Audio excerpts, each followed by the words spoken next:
Breaking news విశాఖలో YouTuber local boy నానికి court remand విధించింది. మార్చి 7 వరకు రిమాండ్ను విధిస్తూ కోర్టు ఆదేశాలు ఇచ్చింది. బెట్టింగ్ యాప్స్ ప్రమోషన్ చేయడంతో బాధితుడి ఫిర్యాదుతో విశాఖ పోలీసులు కేసు నమోదు చేశారు. ఇన్ఫర్మేషన్ టెక్నాలజీ యాక్ట్తో పాటు 2000లోని సెక్షన్ 66C గేమింగ్ యాక్ట్ కేసును నమోదు చేశారు. ఈ నెల 21న యూట్యూబర్ నానిని పోలీసులు అరెస్ట్ చేశారు.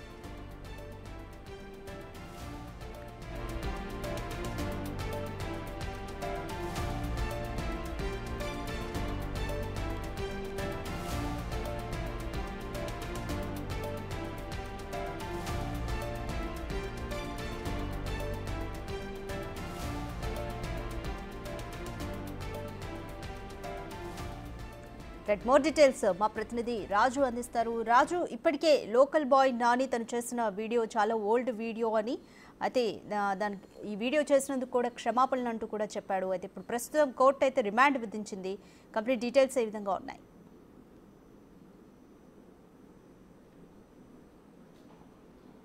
అసలు ఎవరు ఊహించిన విధంగానే ప్రస్తుతం లోకల్ బాయ్ నానికి సంబంధించినటువంటి అరెస్ట్ కొనసాగుతున్నటువంటి పరిస్థితి అయితే ఉంది. సహజంగా ఇట్లాంటి కేసుల్లో అటు పోలీసులు కూడా అరెస్ట్ చేసిన తర్వాత అయితే మీడియా ముందు ప్రవేశపెట్టడం, లేకపోతే ఒక ప్రెస్ నోట్ రిలీజ్ చేయడం లాంటివి చేస్తారు. కానీ లోకల్ బాయ్ నాని అరెస్ట్ని ఎక్కడా కూడా బయట పెట్టకుండా అత్యంత గోప్యంగా పోలీసులు ఉంచినటువంటి పరిస్థితి అయితే కనిపిస్తుంది. ఇది లోకల్ బాయ్ నాని మీద కేవలం ఈ ఒక్క కేసు మాత్రమే కాదు, అనేక కేసులు ఉన్నట్లుగా తెలుస్తుంది. దీంతో పూర్తి స్థాయిలో లోకల్ బాయ్ నానికి ఉచ్చి బిగుస్తుందనే చెప్పాలి.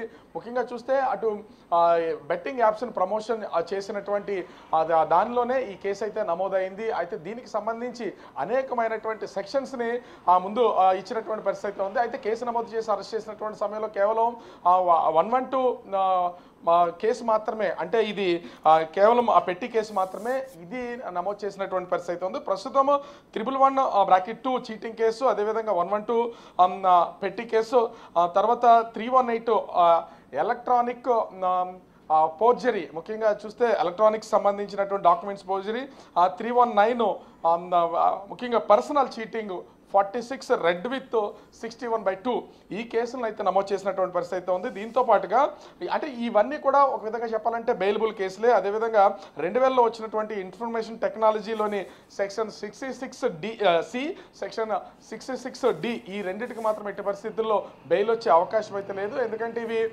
ఐటీ ఇన్ఫర్మేషన్ యాక్ట్కి సంబంధించినటువంటివి కావడం, ముఖ్యంగా చూస్తే వీటిలో ఎక్కడా కూడా ఎలక్ట్రానిక్ డాక్యుమెంట్స్కి సంబంధించినటువంటి ఫోర్జరీకి సంబంధించినటువంటి ఉన్నటువంటి నేపథ్యంలో ఇది చాలా ఇబ్బందికరమైనటువంటిది కావడంతో దీంట్లో అసలు బెయిల్ వచ్చే అవకాశమే లేదని చెప్తున్నారు. దీంతో పాటుగా 1974లో తీసుకొచ్చినటువంటి ఏపీ గేమింగ్ యాక్ట్లోని సెక్షన్ 3-4 నుంచి కూడా కేసులు అయితే నమోదు చేసినటువంటి పరిస్థితి ఉంది.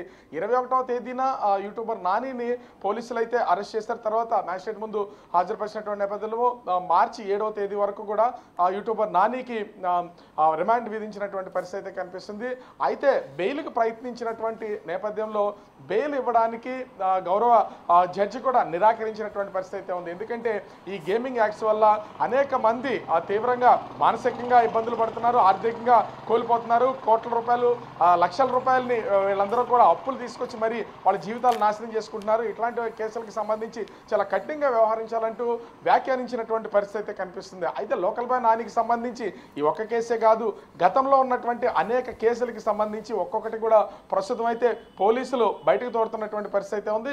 దీన్ని ఇక్కడ అత్యంత గోప్యంగా కేసులకు సంబంధించినటువంటి పూర్తి స్థాయి ఇన్వెస్టిగేషన్ అంతా విశాఖ సిపి శంకర్భక్త్ బాగ్జీ ఆదేశాలతో పోలీసులు అయితే చేస్తున్నటువంటి పరిస్థితి కనిపిస్తుంది. ముఖ్యంగా నేను అంటే నుంచి లోకల్ బాయ్ నాని నేను చదువుకోలేదు, నాకు ఏమీ తెలియదు, చదువుకున్నటువంటి వాళ్ళు ఎంతో మంది ఈ బెట్టింగ్ యాప్స్ని ప్రమోట్ చేస్తున్నారు, వీళ్ళందరితో పోలిస్తే నేను చాలా చిన్నవాడిని, చదువు లేనటువంటి వాడిని, నాకు అర్థం కానటువంటి నేపథ్యం అయితే ఉంది. కానీ దీంట్లో నేను తప్పు చేశాను, నన్ను క్షమించాలని ప్రస్తుతం అయితే లోకల్ బాయ్ నాని ఒక వీడియో రిలీజ్ చేసినటువంటి పరిస్థితి అయితే ఉంది. కానీ వీటన్నింటినీ కన్సిడర్ చేయనటువంటి కోర్టు కూడా బెయిల్ ఇవ్వడానికి అయితే ప్రస్తుతం నిరాకరించినటువంటి పరిస్థితి అయితే ఉంది. విశాఖ సెంట్రల్ జైల్లో లోకల్ బాయ్ నాని ఉన్నటువంటి పరిస్థితి ఉంది. మొత్తం కేసులకు సంబంధించి అన్నింటినీ పోలీసులు అయితే బయటికి లాగుతున్నటువంటి పరిస్థితి కనిపిస్తుంది. Radhika, thank you Raju.